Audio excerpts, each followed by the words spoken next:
Harry Potter dan Kamar Rahasia. Bab 5. Dedalu Perkasa. Akhir liburan musim panas datang terlalu cepat bagi Harry. Dia memang senang sekali kembali ke Hogwarts. Tetapi, sebulan bersama keluarga Weasley merupakan saat paling menyenangkan dalam hidupnya. Susah untuk tidak iri kepada Ron kalau dia teringat keluarga Dursley dan macam sambutan yang bisa diharapkannya kalau dia muncul kembali ke Private Drive kali berikutnya. Pada malam terakhir mereka, Mrs. Weasley menyihir makan malam mewah yang mencakup semua makanan favorit Harry. Ditutup dengan puding karamel yang menimbulkan air liur. Fred dan George mengakhiri malam itu dengan memasang kembang api filibuster. Kembang api itu memenuhi dapur dengan bintang-bintang merah dan biru yang memantul dari langit-langit ke dinding selama sedikitnya setengah jam. Kemudian, tiba saatnya untuk minum secangkir coklat panas sebelum tidur. Perlu waktu lama untuk siap berangkat keesokan harinya. Mereka sudah bangun bersamaan dengan kokok ayam pagi-pagi sekali. Tetapi rasanya banyak sekali yang harus dilakukan. Mrs. Weasley berkelebat ke sana kemari sambil ngomel, mencari kaos kaki dan pena cadangan. Orang-orang tak hentinya bertabrakan di tangga, berpakaian setengah lengkap dengan sepotong roti di tangan. Dan Mr. Weasley nyaris patah leher karena terantuk ayam tersesat ketika dia menyeberangi halaman dengan membawa koper Ginny ke mobil. Harry tidak mengerti bagaimana nanti 8 orang, 6 koper besar, 2 burung hantu, dan seekor tikus bisa muat dalam Fort Anglia kecil. Dia tidak memperhitungkan tentu saja keistimewaan khusus yang telah ditambahkan Mr. Weasley. Jangan bilang apa-apa kepada Molly, bisiknya kepada Harry ketika dia membuka bagasi dan menunjukkan bagaimana bagasi itu sudah dibesarkan dengan sihir sehingga bisa memuat koper-koper. Ketika akhirnya mereka semua sudah masuk mobil, Mrs. Weasley melirik ke tempat duduk belakang, di mana Harry, Ron, Fred, George, dan Percy duduk nyaman bersebelahan dan berkata, "Muggle benar-benar mampu melakukan lebih banyak daripada yang kita kira. Kita suka meremehkan mereka." Dia dan Ginny masuk dan duduk di tempat duduk depan, yang sudah dipanjangkan sehingga mirip bangku taman. "Maksudku, dari luar kita tidak menyangka selega ini, kan?" Mr. Weasley menyalakan mesin dan mobil meluncur meninggalkan halaman. Harry menoleh untuk memandang rumah terakhir kali. Belum sempat dia bertanya kapan dia akan bisa melihatnya kembali, mereka sudah berputar balik. Kembang api filibuster George ketinggalan. 5 menit sesudah itu, mereka menyentak berhenti di halaman supaya Fred bisa berlari mengambil sapunya. Mereka sudah hampir tiba di jalan tol ketika Ginny memekik buku hariannya ketinggalan. Saat dia naik kembali ke mobil, mereka sudah sangat terlambat. Dan semua orang sudah jengkel dan maunya marah. Mr. Weasley melirik arlojinya dan kemudian istrinya. Molly sayang, bagaimana kalau... "Tidak, Arthur." Tak akan ada yang lihat. Tombol kecil ini, Buster tidak nampak. Pendorong yang akan membuat mobil tidak kelihatan. Yang sekaligus akan membuatnya terangkat ke atas. Kemudian kita akan terbang ke atas awan. Kita akan tiba di sana dalam waktu 10 menit dan tak akan ada orang yang tahu. "Ku bilang tidak, Arthur. Tidak di siang bolong." Mereka tiba di King's Cross pukul 11 kurang seperempat. Mr. Weasley melesat menyeberang jalan, mengambil troli untuk koper-koper mereka, dan mereka semua bergegas masuk stasiun. Harry sudah pernah naik Hogwarts Express tahun sebelumnya.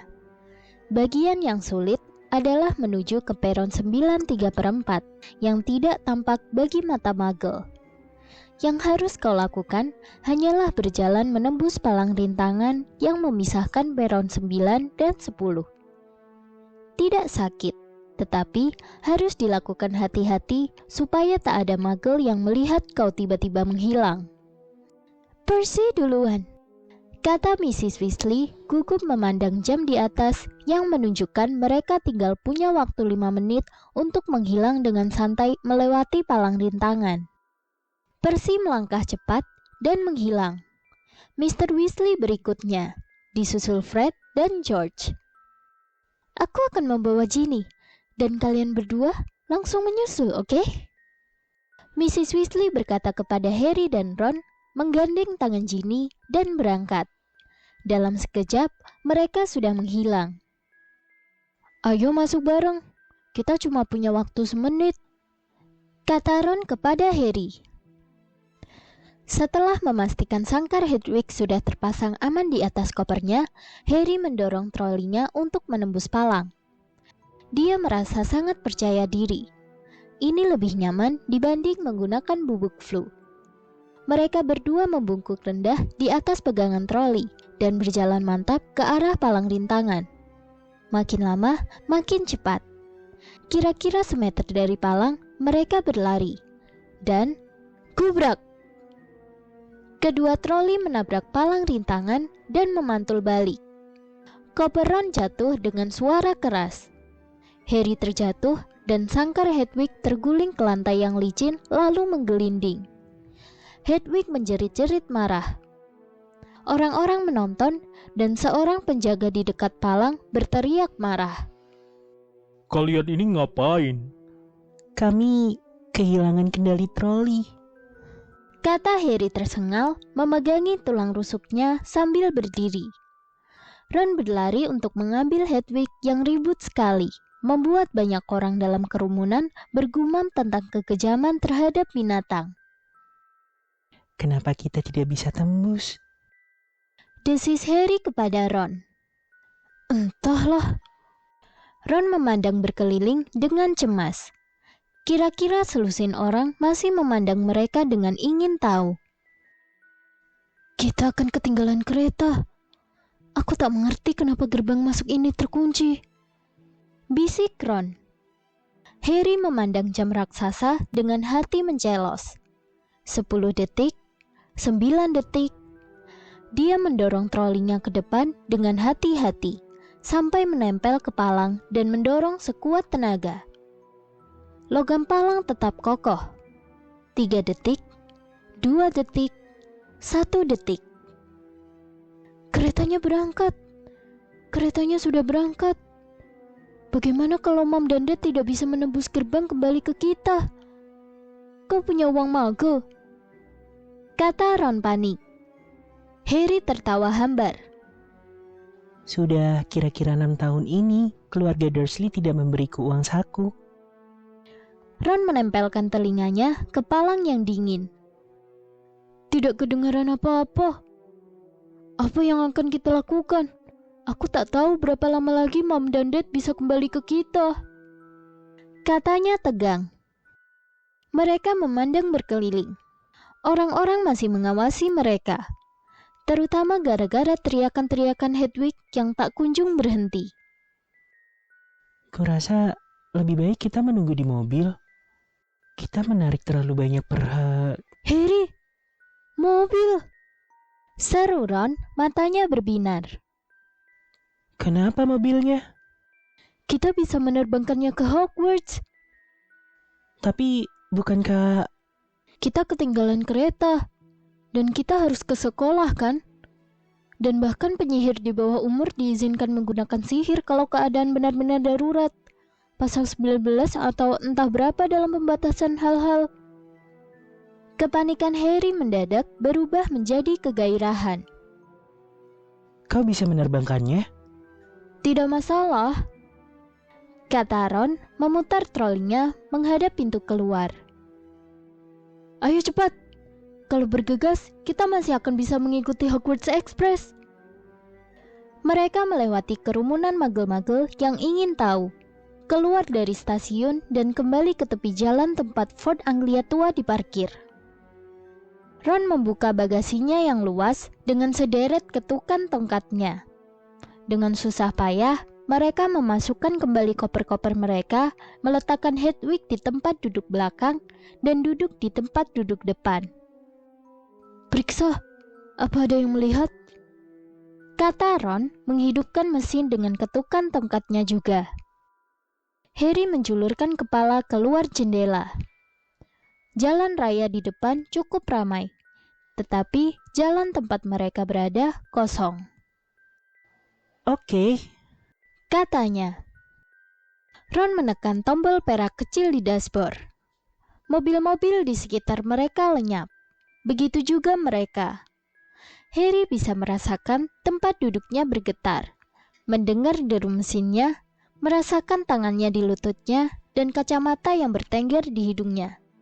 Tetapi rasanya dia sudah berubah menjadi sepasang bola mata saja, melayang kira-kira semeter di atas tanah di jalan kumuh yang dipenuhi mobil-mobil yang parkir. Kita berangkat. Terdengar suara Ron dari sebelah kanannya. Tanah dan bangunan-bangunan kotor di kanan kiri mereka terjatuh dan menghilang dari pandangan ketika mobil mengangkasa. Dalam beberapa detik saja, seluruh London terhampar berkabut dan berkilau di bawah mereka. Kemudian terdengar bunyi pop dan mobil, Harry, serta Ron kelihatan lagi. Oh, rusak rupanya, kata Ron menekan-nekan Buster tidak tampak. Keduanya memukul-mukul tombol itu. Mobil kembali menghilang. Kemudian muncul lagi. Pegangan, teriak Ron dan dia menekankan kakinya ke pijakan gas.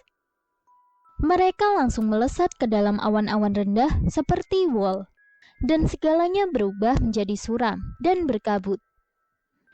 sekarang bagaimana? Tanya Harry menatap dinding awan tebal yang menekan mereka dari segala penjuru. Kita perlu melihat kereta apinya agar bisa melihat ke arah mana kita harus pergi, kata Ron. Turun lagi, cepat. Mereka turun lagi ke bawah awan-awan dan menyipitkan mata memandang ke bawah. Aku bisa melihatnya. Itu dia. Itu di sana. Harry berteriak. Hogwarts Express meluncur di bawah mereka seperti ular merah. Ke utara, kata Ron mengecek kompas di dashboard. Oke, kita tinggal mengeceknya setengah jam sekali. Pegangan. Dan mereka melesat menembus awan. Semenit kemudian, mereka muncul dalam cahaya terang matahari. Sungguh dunia yang berbeda. Roda-roda mobil meluncur di atas lautan awan-awan putih lembut. Langit terhampar biru di bawah sinar matahari yang menyilaukan. Yang tinggal kita cemaskan hanyalah pesawat, kata Ron. Mereka saling pandang dan mulai tertawa. Lama sekali sampai tak bisa berhenti. Rasanya mereka dijatuhkan ke dalam mimpi yang luar biasa indah. Ini, pikir Harry, jelas satu-satunya cara bepergian, melewati pusaran dan gundukan awan-awan seputih salju. Di dalam mobil yang disiram cahaya matahari dengan bungkusan besar permen di dalam kompartemen dan harapan melihat wajah iri Fred dan George ketika mereka mendarat dengan mulus dan spektakuler di lapangan rumput di depan kastil Hogwarts. Secara teratur, mereka mengecek kereta api sementara mereka terbang makin lama makin jauh ke utara. Setiap kali menukik ke bawah awan, pemandangan yang mereka lihat berbeda. London segera saja sudah jauh tertinggal di belakang, digantikan ladang-ladang hijau yang kemudian disusul tanah-tanah luas keunguan. Desa-desa dengan rumah dan gereja yang tampak kecil-kecil seperti mainan.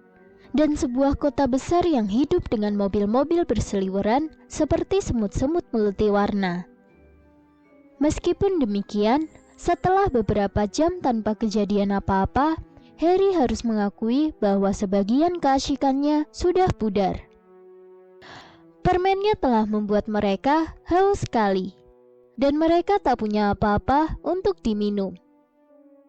Harry dan Ron sudah melepas rompi mereka, tetapi t-shirt Harry sudah menempel ke tempat duduknya dan kacamatanya bolak-balik merosot dari hidungnya yang berkeringat.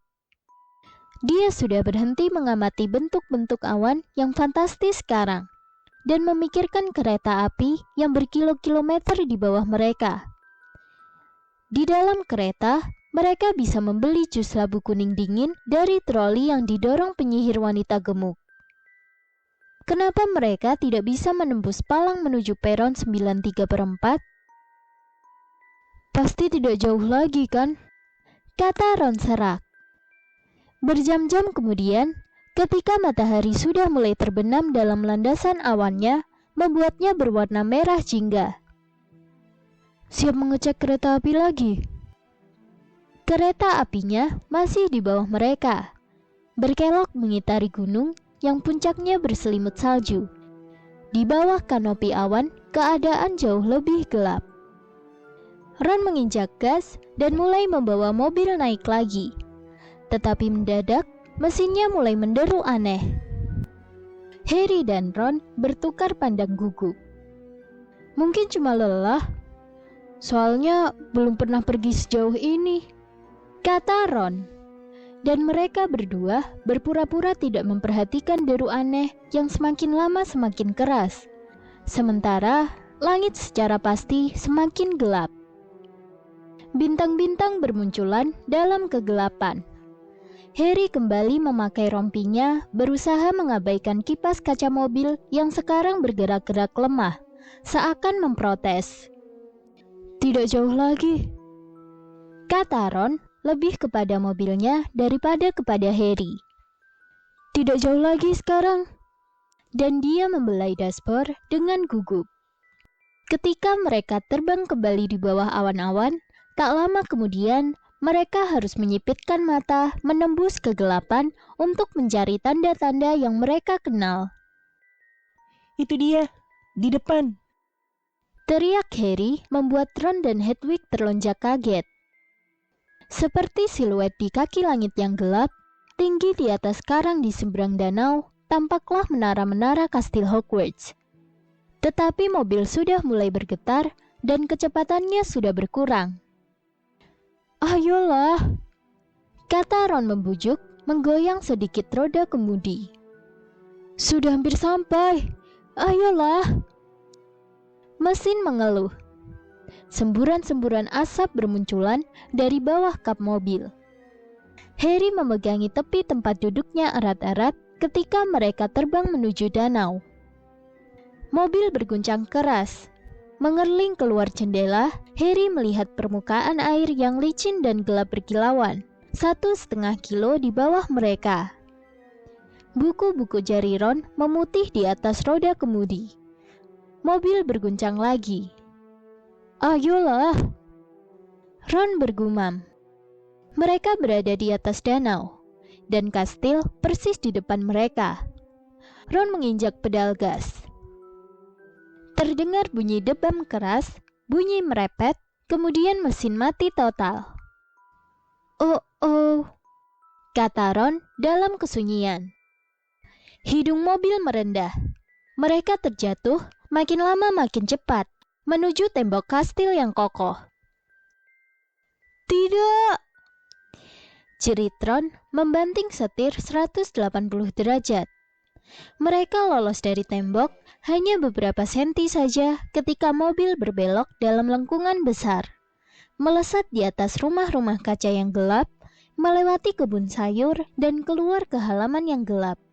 Semakin lama, semakin rendah. Ron melepas roda kemudi sepenuhnya dan menarik tongkatnya dari saku belakang. Stop, berhentilah! Dia memekik, memukul-mukul dashboard dan kaca depan, tetapi mereka terus menukik. Daratan serasa terbang ke atas, menyongsong mereka. Awas, pohon itu! Harry berteriak, menyabar roda kemudi, tetapi terlambat. Gubrak! Bunyi logam menabrak kayu memekakan telinga ketika mobil menghantam batang pohon yang besar. Mobil terbanting ke tanah dengan hempasan keras. Asap mengepul dari atapnya yang penyok. Hedwig menjerit-jerit ketakutan. Benjolan sebesar bola golf berdenyut-denyut di kepala Harry, yang tadi membentur kaca depan. Dan di sebelah kanannya, Ron mengerang putus asa. Kau tak apa-apa? Tanya Harry cemas. Tongkatku, kata Ron dengan suara gemetar. Lihat tongkatku. Tongkat itu patah, nyaris menjadi dua. Ujungnya tergantung lunglai, hanya menempel pada seserpih kayu. Harry membuka mulut untuk mengatakan dia yakin mereka akan bisa membetulkannya di sekolah. Tetapi dia tak sempat bicara apa-apa. Tepat pada saat itu, sesuatu menghantam mobil di sisi tempat Harry duduk. Dengan kekuatan banteng gila, Harry terlempar ke arah Ron. Pada saat bersamaan, pukulan yang sama besarnya menghantam atap mobil. Apa yang terjadi? Ron ternganga kaget, terbelalak memandang lewat kaca depan. Dan Harry berbalik tepat ketika dahan sebesar ular piton menghantam kaca itu. Pohon yang mereka tabrak menyerang mereka. Batangnya terbungkuk, nyaris terlipat dua. Dan dahan-dahannya yang berbonggol-bonggol memukul-mukul segala bagian mobil yang bisa dicapainya. Ah! Jerit Ron ketika dahan bengkok lain menghantam pintu mobilnya sampai melesak. Kaca depan sekarang bergetar di bawah hujan pukulan ranting-ranting yang bentuknya seperti buku-buku jari. Dan dahan setebal alu memukul-mukul atap mobil yang kelihatannya sudah siap ambruk. Lari! Ron berteriak, melempar tubuhnya ke pintu. Tetapi detik berikutnya, dia sudah dihantam mundur ke pangkuan Harry oleh dahan yang lain lagi. Habis deh kita, erangnya ketika atap mobil melesak. Tetapi mendadak lantai mobil bergetar. Mesinnya hidup lagi. Mundur! Teriak Harry dan mobil meluncur ke belakang. Pohon itu masih mencoba memukuli mereka. Mereka bisa mendengar akar-akarnya berkeriut ketika si pohon nyaris mencabut dirinya sendiri dalam usahanya memukul mereka yang meluncur menjauh dari jangkauan. Nyaris saja. Bagus sekali mobil, sengal Ron. Tetapi si mobil telah kehabisan kesabaran. Dengan dua bunyi berkelontang, pintu-pintu terbuka. Dan Harry merasa tempat duduknya terangkat miring. Lalu tahu-tahu dia sudah terlentang di tanah basah. Bunyi buk-buk keras memberitahunya bahwa mobil sedang mengeluarkan koper-koper mereka dari bagasi.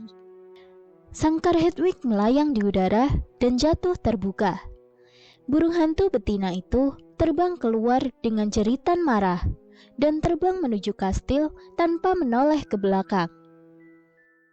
Kemudian, mobil yang sudah melesak, penyok, tergores-gores, dan berasap ini meluncur ke dalam kegelapan.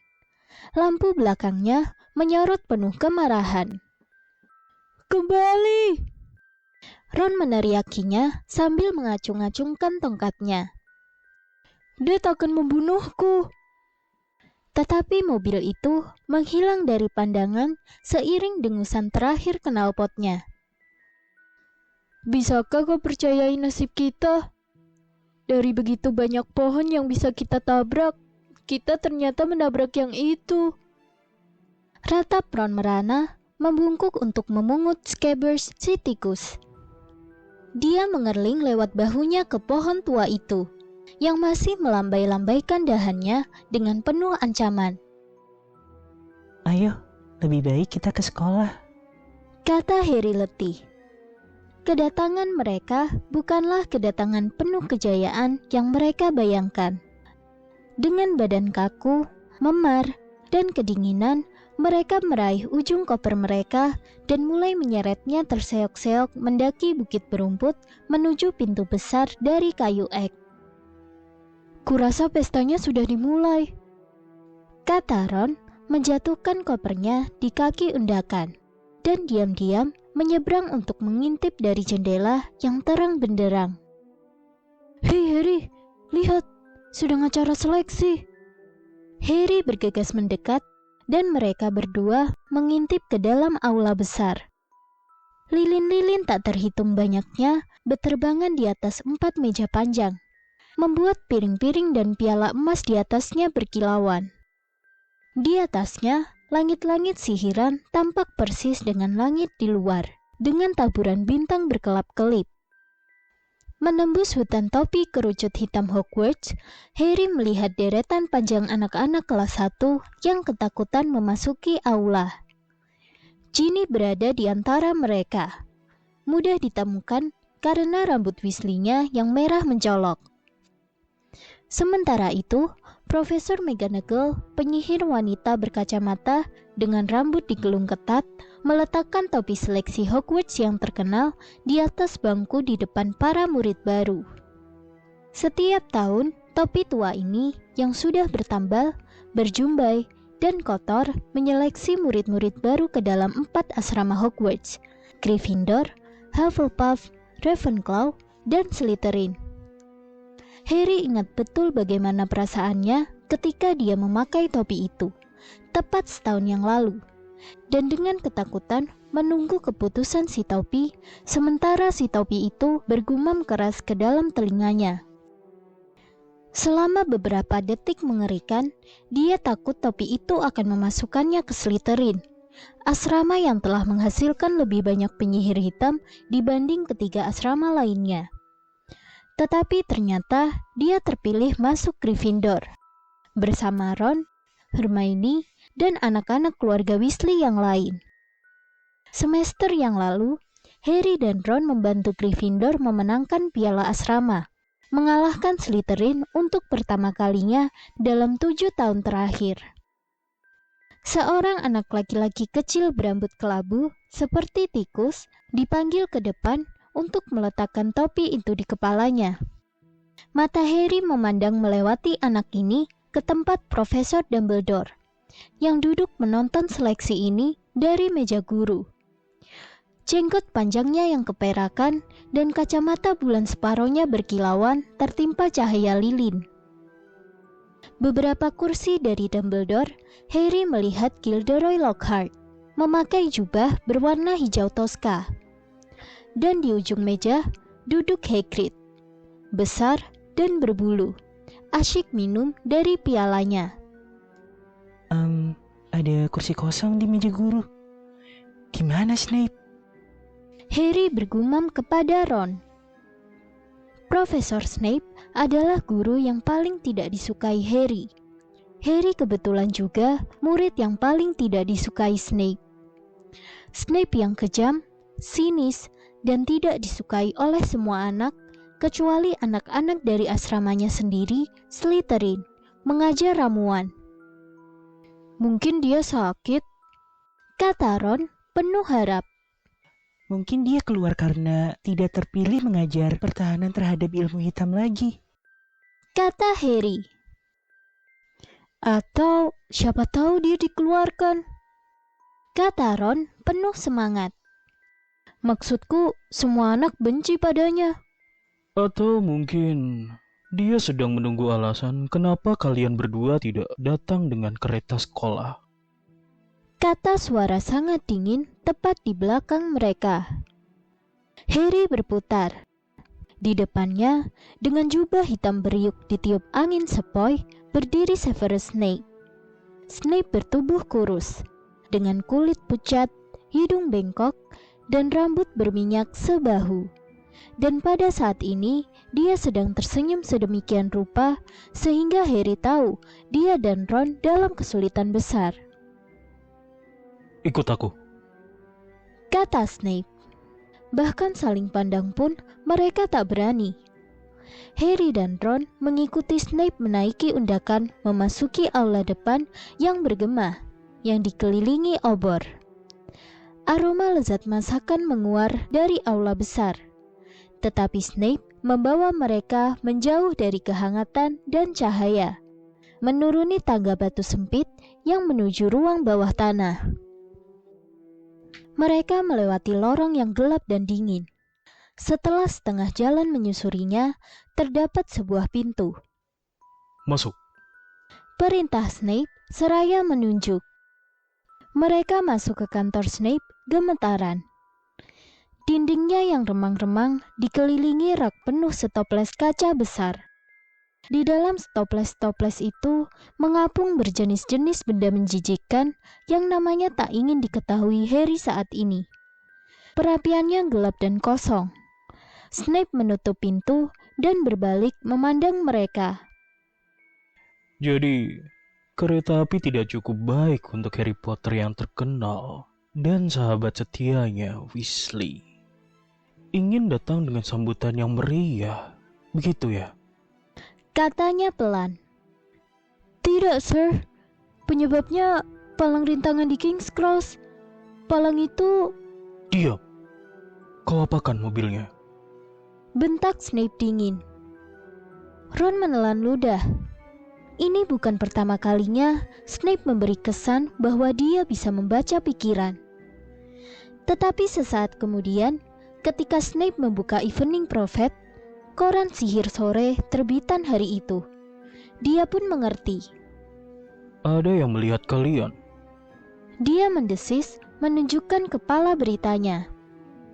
Fort Anglia terbang membuat takjub Muggle.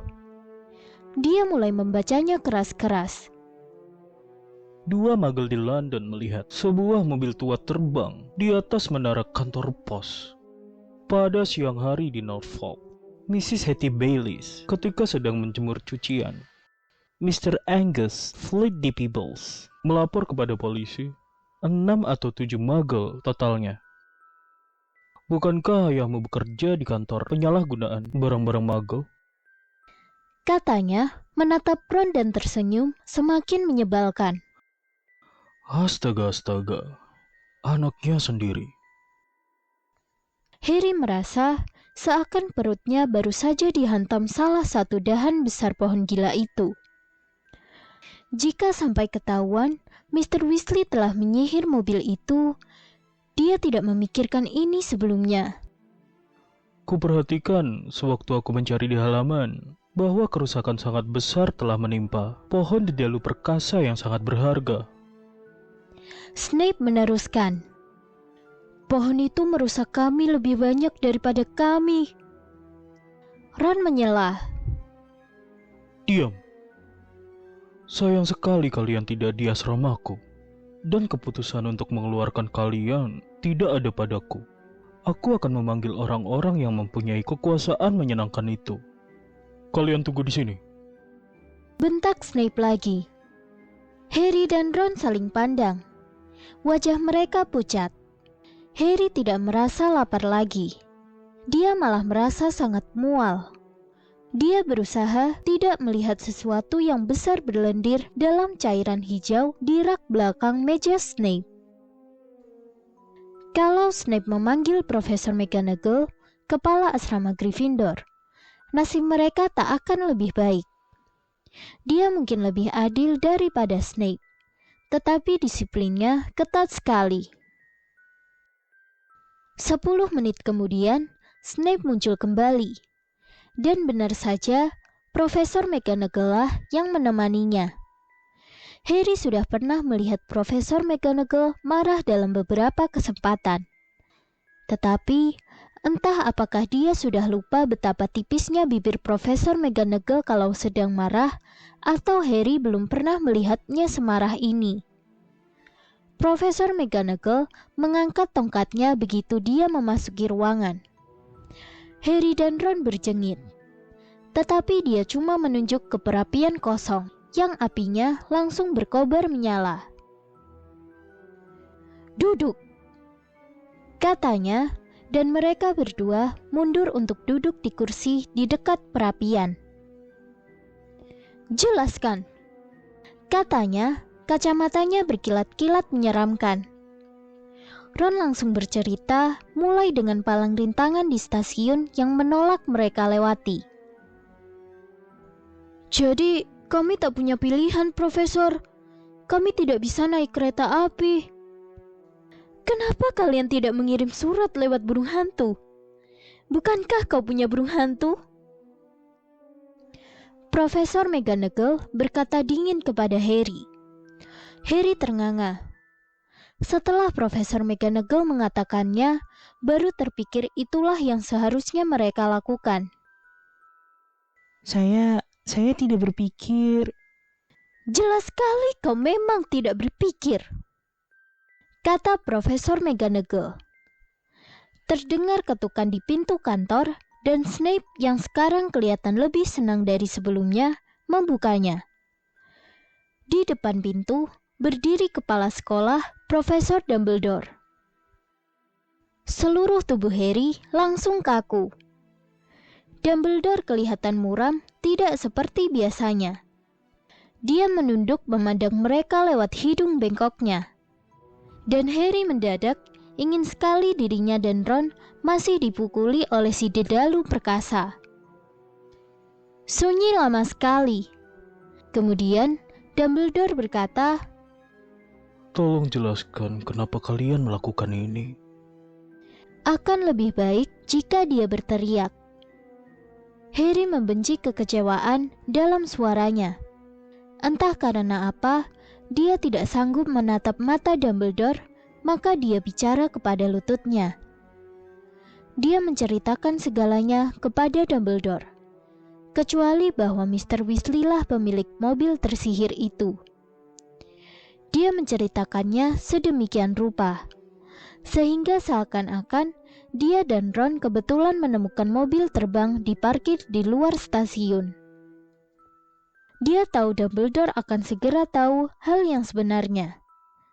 Tetapi Dumbledore tidak bertanya apa-apa soal mobil ini. Ketika Harry sudah selesai bercerita, Dumbledore hanya terus memandang mereka lewat kacamatanya. Kami akan mengambil barang-barang kami, kata Ron dengan suara putus asa. Kau bicara apa, Weasley? Bentak Profesor McGonagall. Bukankah kami dikeluarkan? Kata Ron. Harry cepat-cepat memandang Dumbledore.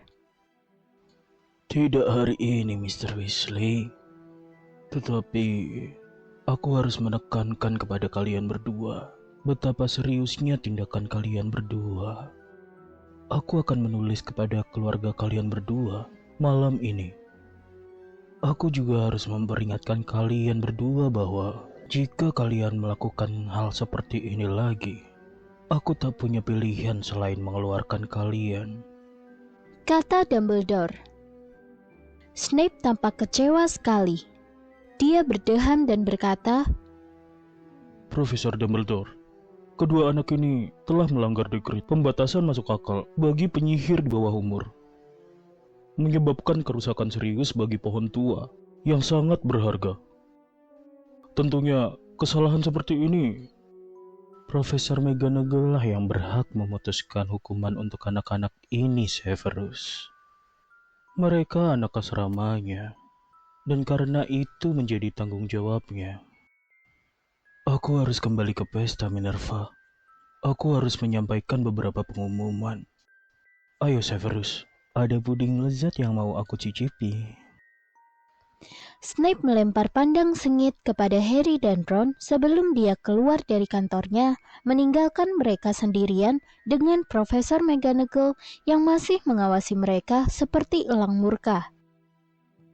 Kau sebaiknya ke rumah sakit, Weasley. Kau berdarah. Ini tidak banyak, kata Ron, buru-buru menyeka luka di atas matanya dengan lengannya. Profesor, saya ingin melihat adik saya diseleksi. Upacara seleksi sudah selesai. Adikmu masuk Gryffindor juga. Oh, baguslah, kata Ron.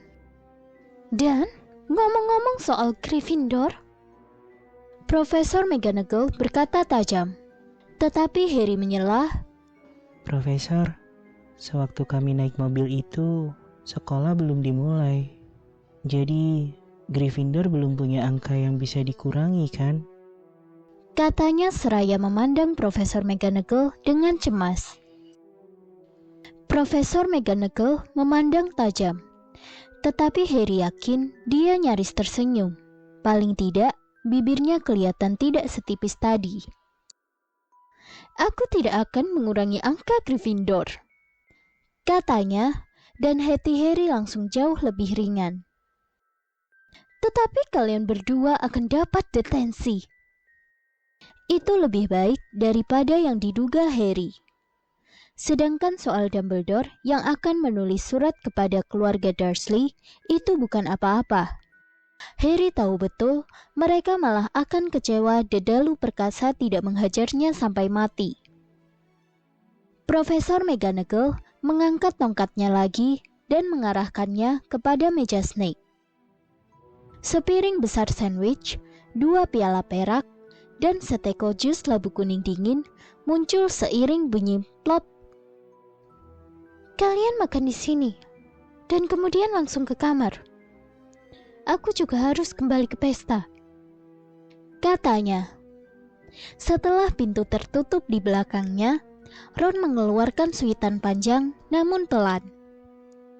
Kukira tadi tamatlah riwayat kita, katanya seraya meraih sandwich. Kukira juga begitu, kata Harry juga mengambil sandwich. Nasib kita sungguh sulit dipercaya ya, kata Ron dengan mulut penuh roti dan daging. Fred dan George sudah menerbangkan mobil itu paling tidak 5 atau 6 kali. Dan tak ada Muggle yang pernah melihat mereka. Dia menelan dan menggigit sepotong besar sandwich lagi. Kenapa kita tidak bisa melewati palang rintangan? Harry mengangkat bahu. Yang jelas, mulai sekarang kita harus hati-hati, katanya meneguk jus labunya dengan rasa syukur. Sayang sekali kita tidak ikut pesta.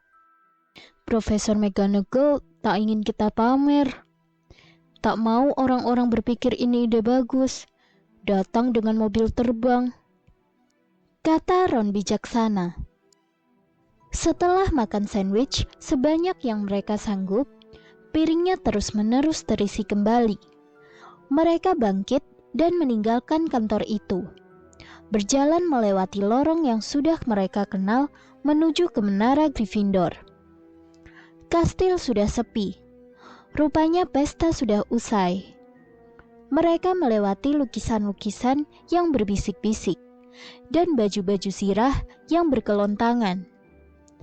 Mereka menaiki beberapa tangga sempit sampai akhirnya mereka tiba di lorong tempat pintu rahasia untuk masuk ke menara Gryffindor tersembunyi. Di belakang lukisan cat minyak seorang nyonya amat gemuk yang memakai gaun sutra berwarna merah jambu. Kau tahu kunci? Kata si nyonya gemuk ketika mereka mendekat. Kata Harry. Mereka tidak tahu kata kunci di awal tahun ajaran baru ini, karena mereka belum bertemu prefek Gryffindor. Tetapi bantuan muncul tak terduga. Mereka mendengar langkah-langkah bergegas mendekat di belakang mereka dan ketika menoleh, mereka melihat Hermione berlari mendatangi. Di sini rupanya. Di mana kalian tadi? Ada desas-desus yang sangat tidak masuk akal. Ada yang bilang kalian berdua dikeluarkan karena menabrakkan mobil terbang. Kami tidak dikeluarkan. Harry meyakinkannya. Tidak perlu ceramah, kata Ron tak sabar. Dan beritahu kami kata kunci barunya. Gelambir kalkun, kata Hermione tak sabar. Tapi bukan itu pokok masalahnya. Kata-katanya terputus karena lukisan si nyonya gemuk mengayun terbuka. Dan mendadak terdengar gemuruh tepukan. Rupanya seluruh penghuni asrama Gryffindor belum tidur. Mereka berdesakan di ruang bunda rekreasi, berdiri di atas meja miring dan kursi-kursi tangan empuk, menunggu kedatangan Harry dan Ron. Lengan-lengan terjulur melalui lubang lukisan, menarik Harry dan Ron masuk, membiarkan Hermione memanjat sendiri sesudah mereka. Brilian, ide gemilang, kedatangan yang luar biasa, naik mobil terbang, menabrak dedalu perkasa. Orang-orang akan terus membicarakannya selama bertahun-tahun. Hebat! Kata seorang anak kelas 5 yang belum pernah bicara dengan Harry. Ada yang menepuk-nepuk punggungnya seakan dia baru saja memenangkan maraton. Fred dan George berdesakan sampai ke depan kerumunan dan berkata bersamaan, "Kenapa kalian tidak memanggil kami kembali, ha?" Wajah Ron merah padam. Dia nyengir malu-malu. Tapi Harry bisa melihat satu orang yang sama sekali tidak kelihatan senang. Percy tampak di atas kepala anak-anak kelas 1 yang bergairah. Dan dia kelihatannya mencoba maju cukup dekat untuk menyuruh mereka menyingkir. Harry menyikut rusuk Ron dan mengangguk ke arah Percy. Ron langsung paham. "Harus naik, sudah lelah," katanya, dan keduanya menyelip-nyelip ke arah pintu di seberang ruangan yang menuju ke tangga spiral dan kamar-kamar tidur. Malam. Harry berseru kepada Hermione yang wajahnya sama cemberutnya seperti Percy. Mereka berhasil sampai di seberang ruangan. Punggung mereka masih ditepuk-tepuk dan baru aman setelah tiba di tangga yang sepi. Dan akhirnya tiba di pintu kamar mereka yang lama, yang sekarang dipasangi tulisan berbunyi kelas 2. Mereka memasuki ruangan bundar yang sudah mereka kenal, dengan 5 tempat tidur besar berkelambu beludru merah dan jendela-jendela tinggi dan sempit. Koper-koper mereka sudah dibawa naik dan diletakkan di kaki tempat tidur masing-masing. Ron tersenyum pada Harry dengan perasaan bersalah. "Aku tahu, seharusnya tidak boleh menikmati sambutan atau apapun namanya itu. Tapi..." Pintu kamar mendadak terbuka dan masuklah ketiga anak laki-laki kelas 2 Gryffindor lainnya. Seamus Finnegan, Dean Thomas, dan Neville Longbottom. "Tak bisa dipercaya," Seamus nyengir. "Keren," kata Dean. "Menakjubkan," kata Neville terpesona. Harry tak tahan, dia ikut nyengir.